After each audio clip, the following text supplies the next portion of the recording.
కుంభమేళా నుంచి తిరిగొస్తూ 7 హైదరాబాద్ వాసులు మృతి. జబల్పూర్లోని సిహోరా సమీపంలో మంగళవారం ఉదయం 8:30 ప్రాంతంలో ఈ ఘటన చోటు చేసుకుంది. సిమెంట్ లోడ్తో వెళ్తున్న లారీ హైవే పైకి రాంగ్ రూట్లో రావడంతో ఈ ప్రమాదం చోటు చేసుకున్నట్లు ప్రత్యక్ష సాక్షులు తెలిపారు. ఘటనా స్థలంలోనే 7 ప్రాణాలు కోల్పోగా మరికొందరు యాత్రికులు మినీ బస్సులో చిక్కుకుపోయారు. వారిని స్థానికులు కాపాడి బయటకు తీశారు. సమాచారం అందుకున్న పోలీసులు ఘటనా స్థలానికి చేరుకుని సహాయక చర్యలు చేపట్టారు. ప్రమాద సమయంలో మినీ బస్సులో 14 మంది ఉన్నారు. క్షతగాత్రులను సిహోరా ఆసుపత్రికి తరలించారు. వీరిలో 2 తీవ్ర గాయాలయ్యాయి.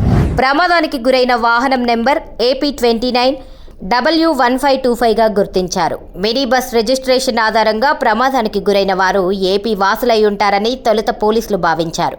తర్వాత మృతదేహాల వద్ద దొరికిన ఆధారాలతో మృతులను నాచారం వాసులుగా గుర్తించినట్లు పోలీసులు వెల్లడించారు. మృతుల పేర్లు, ఇతర వివరాలు ఇంకా తెలియరాలేదు. మృతులు నవీన్, బాలకృష్ణ, సంతోష్, శశికాంత్, రవి, ఆనంద్, మల్లారెడ్డిగా గుర్తించారు. వీళ్లంతా బంధువులేనని సమాచారం.